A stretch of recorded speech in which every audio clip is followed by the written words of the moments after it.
Okay, so our next speaker is coming to us by a video presentation. She's not able to be with us in person. It's a pre-recorded presentation by Elena Romashko, and the title is the Strahlenden Madonna. I can't pronounce that, I'm sorry. Female images in the Russian Orthodox Iconography of the Chernobyl nuclear disaster, and she will be Skyping in live for a Q&A after the paper.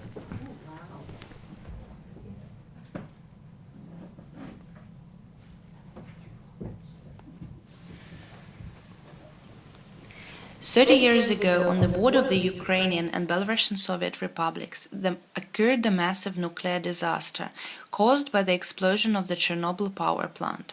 The radioactive fallout harmed an extensive geographical area within contemporary Belarus, Ukraine, and Russia. Often, Chernobyl is claimed to be the most significant and wide-ranging technological catastrophe in the history of mankind. The long-term low-dose radiation exposure still causes a number of health issues. Radiation is blamed by the local population for a number of illnesses and health conditions, especially high rates of cancer and infertility. On the screen you can see the contamination map of the southeast Belarus in the year 2056. Considering this ongoing impact, it is clear that the catastrophe of such scale cannot be avoided by religious thinking and evokes a number of apocalyptic allusions. Radiation is invisible, tasteless, and odorless. It does not have boundaries. It penetrates and possesses human bodies as well as objects and places. Radiation can harm multiple generations of people, directly through their food and environments, as well as indirectly by various inherited genetic mutations. From these qualities alone, radiation can be easily correlated with supernatural forces such as demonic powers or even divine providence.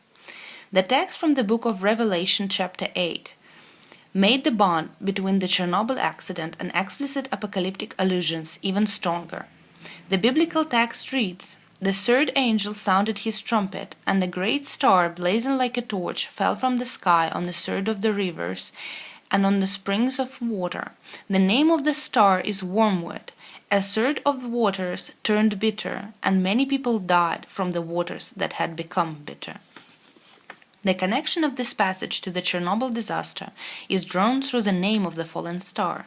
The name of wormwood in Ukrainian resembles the word Chernobyl, and can be translated as absinth grass, wormwood, or mugwort. All these plants are defined by botanists as different species of Artemisia, which is a diverse genus of plants with between 200 and 400 species. Because of its bitterness, wormwood became a powerful source of metaphors of sorrow in the biblical world and beyond. Therefore, the star, blazing like a torch, is frequently compared to the explosion. Bitter waters and a curse to the third of the rivers resembles almost a third of Belarus being contaminated. People fell ill and died from the contaminated water and soil, plants, crops, and animals, which were the sources of life, but became threats. This vision was very much in line with the apocalyptic view turn, when things that should bring life turn to bring death, when the world order and routine and habitual things are twisted and don't bring clarity and stability anymore. Local artists approach the topic of Chernobyl in different forms of visual and monumental arts, as sculpture, painting, photography, and filmmaking. They use a variety of spiritual and apocalyptic elements to depict and commemorate the tragedy. In architecture and sculpture, the religious component is often depicted through the shapes of angels, belfry, bells, and burial mounds. Such elements are not always originated in Christianity. For instance, white stork, a common character of the Slavic mythology and culture, became one of the most common symbols used to depict the Chernobyl disaster in sculpture. In painting, religious component as well as apocalyptic became stronger and much more explicit. Among all of the symbols and images used to depict the consequences of the Chernobyl disaster, the vast majority of the painters resort to the picture of the Mother of God. The sensitivity to the infertility issues and power of radiation to cause congenital and genetic diseases in children born after the disaster, I see as one of the key reasons of this mass appeal in secular art to the images of Mary with a child.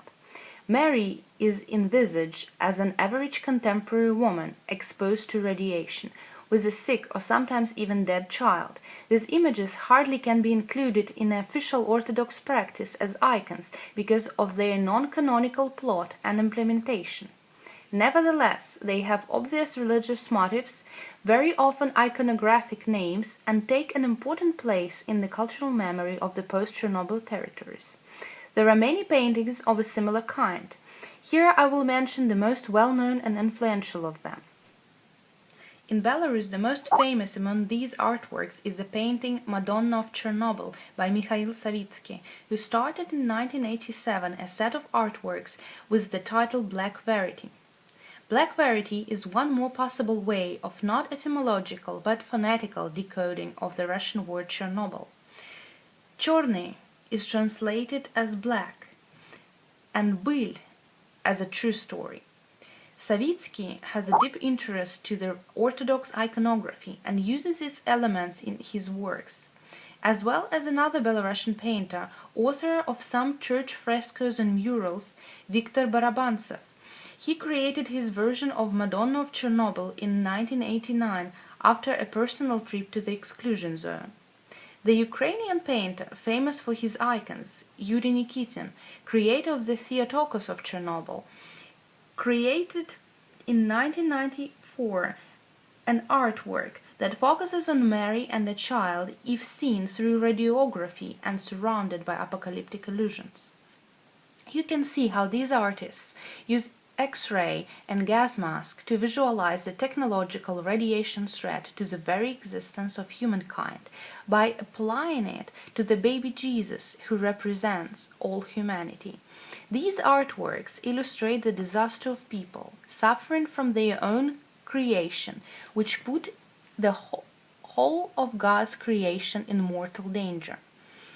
But through the image of Mary, they also give a hope for protection by showing strong mothers able to withstand ordeals, even the death of the only child, as Mary did.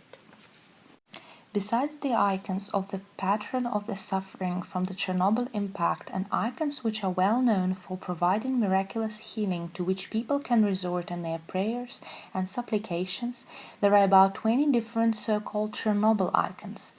These portrayals were created after the disaster and were officially recognized by the Russian Orthodox Church as icons. They are located in different churches in Ukraine, Belarus, and Russia. Some copies were even sent to Estonia, Kazakhstan, and Japan. Some of them stayed as the only exemplar of the icon, while the iconography of others were modified. In general, Chernobyl icons stay unknown among believers. They are rarely sold among the affordable reproductions, so to know about their existence, one should make a pilgrimage to the church which obtain a Chernobyl icon, or be deeply interested in the topic and get it on eBay. Therefore, the impact of these icons on the common believers is very limited. Instead, some of these icons got a quasi-political agency. The first Chernobyl icon, called the Mother of God of the Victims of Chernobyl, was made in 1990 by Alexei Marichkin. This icon was recognized by the official Russian Orthodox Church, and their original is currently located in the chapel in Göttingen, Belarus. A copy of the icon, made as well by Marichkin, is used by Chernobyl Way, an annual demonstration in remembrance of the Chernobyl disaster. The destinies of these duplicate icons are surprisingly opposite. The first one is isolated from the believers behind the chapel iconostasis. The other one leads the march of the political opposition to remind people of the example of Chernobyl, that is, how important clarity and transparency is for civil society.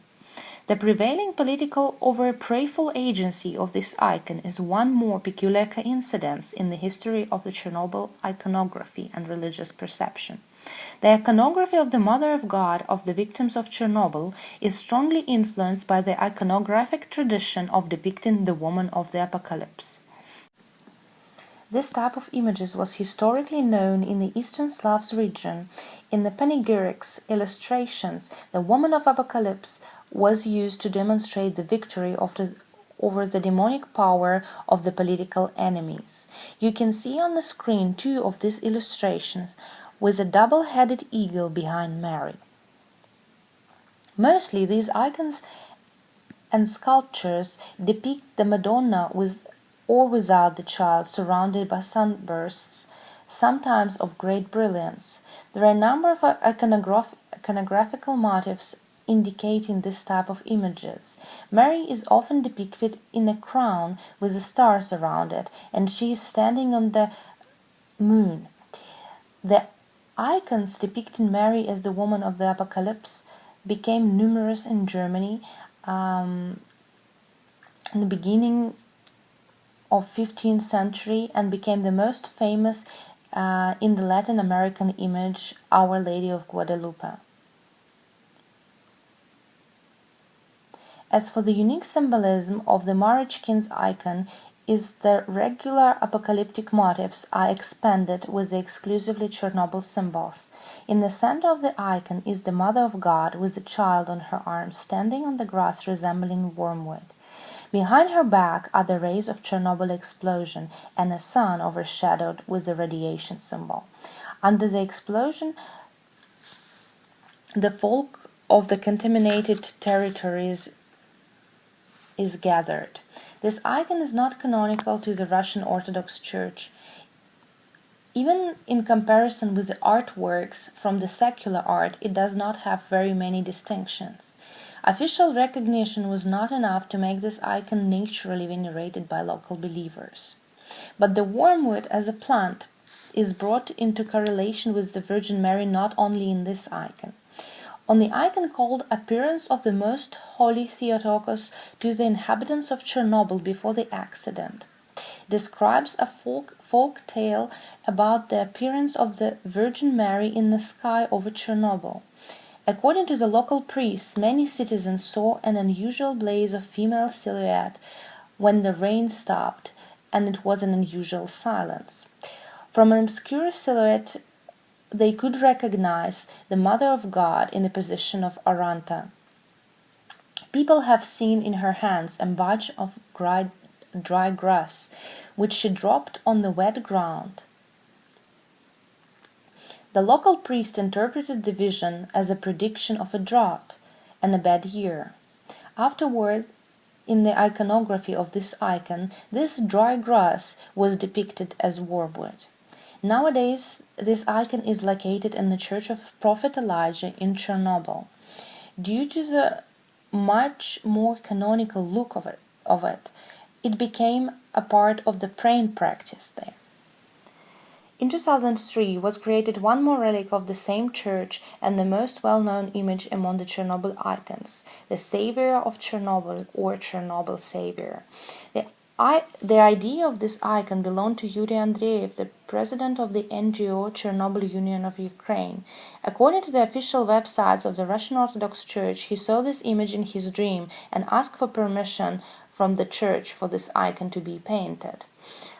Ukrainian Orthodox Church agreed and ordered an icon to be painted. In 2004, it was officially recognized for veneration by the Russian Orthodox Patriarch, and in 2006 the original was given to the Church of the Prophet Elijah in Chernobyl and the exclusion zone.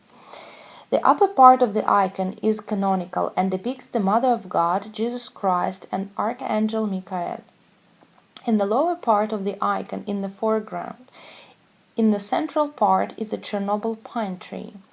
It is an image of a real tree left nearby the Chernobyl power plant.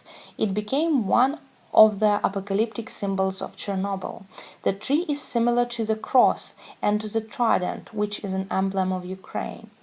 There is a folk narration that during the Second World War, the Nazi soldiers hanged people on that tree, and their martyrdom gave the pine miraculous powers. There are the souls of the people who died in Chernobyl on the left of the tree. On the right, there are liquidators of the accident, a firefighter, an employee of the station, a pilot, and the nurse. On the horizon, with the outlines of the sarcophagus, there is a falling star, wormwood. In the background, the burned land. In the front, greenery is coming back to life. The biggest issue around this icon was that on its lower part, there are dead and living people who are depicted together. None of them are recognized as saints. On the example of the Savior of Chernobyl, it is clear how the perception of disaster changed within one plot. There are several official versions of this icon. The majority of them were initiated or bought by the Chernobyl NGOs and accepted by the official church authorities. From one variation to another, the Savior of Chernobyl tries to become more and more canonical and more classically referring to the apocalyptic visions. For example, red moon on the icon from Bronice is one of the traditional apocalyptic symbols. Between the first and the last variation is a time frame about 9 years. The most noticeable difference between these variations is the change of the central image and therefore the content. The Chernobyl pine is often removed from the front line and loses its specific shape, while the building of the power plant takes its place in the central part of the icon foreground. With this change, the folk religious symbol is removed from the icon and replaced with the image resembling the historical Chernobyl power plant. The uniforms of the liquidators are often replaced with the canonical garments.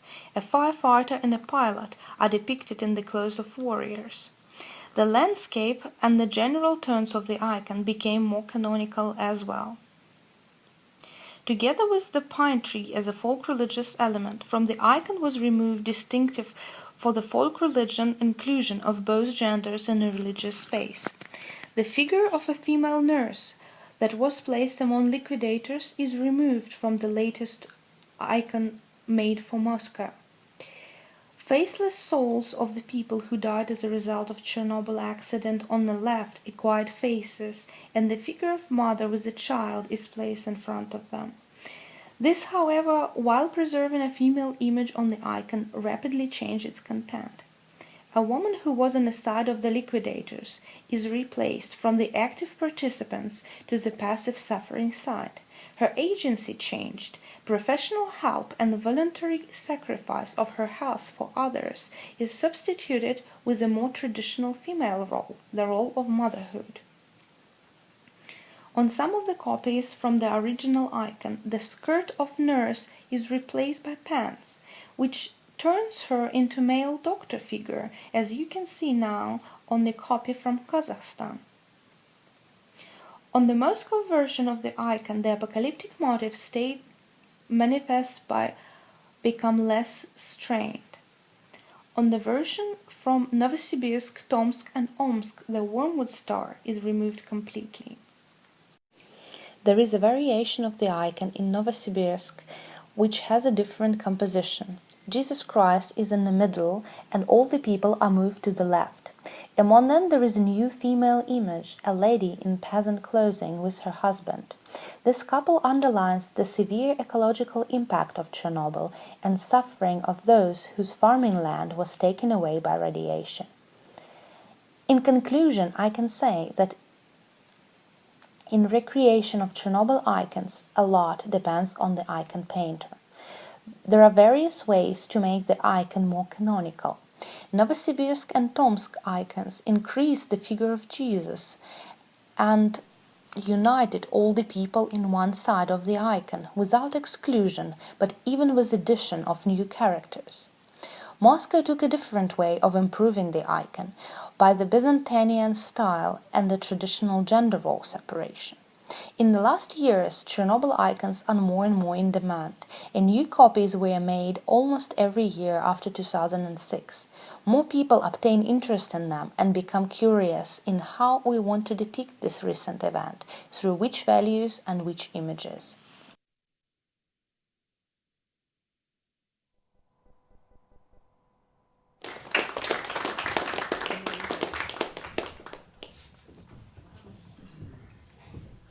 now, I think what we're going to do is we're going to try and get hold of Elena on Skype to have a very brief Q&A. Okay, let's try.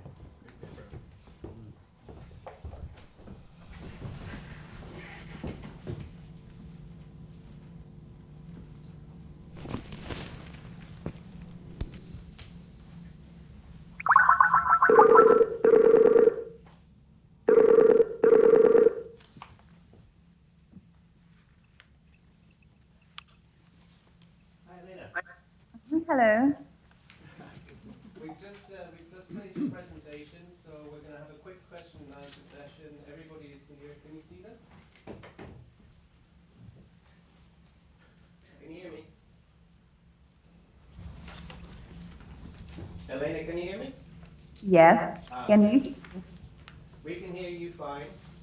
Okay. So we're going to have a quick question and answer session with our group here in Bedford. Okay. Anybody have any questions? Okay. It was an excellent presentation, very interesting, thank you. I was curious, because the apocalyptic moment seems to happen in the past. Do the people in Ukraine still feel like they're living in an end times? Is that very much a part of their life or not? I cannot really tell about Ukraine, but in Belarus, this apocalyptic vision of Chernobyl is rare, is not told everywhere, but you can find people on several parishes in Russian Orthodox Church who will tell you this story as a sign that apocalypse is coming. So it's like not yet happened, but the death of civilization from technological things is coming. This is how some of them understand it.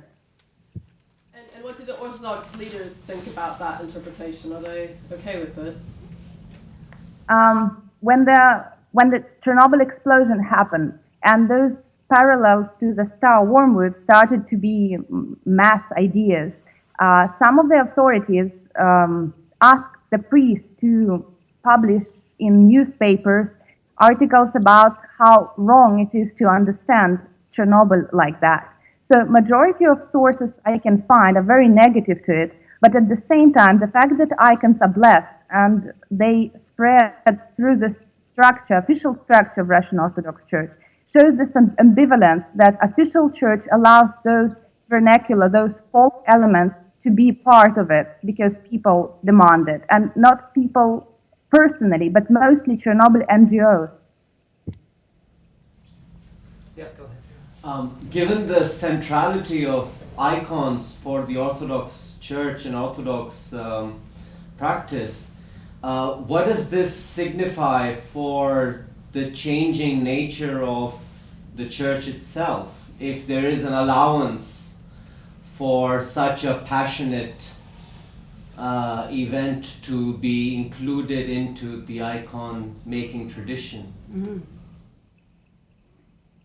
I find it very, very difficult for the church to find to show its attitude to the phenomenon, because they're trying to say that all recent events are very difficult to depict in icons, and there are a lot of old icons which a lot of parishes have, which they say are as powerful as these icons. So they don't need them, they don't want them, because they have a lot of problems with them. They don't know how to depict clothing.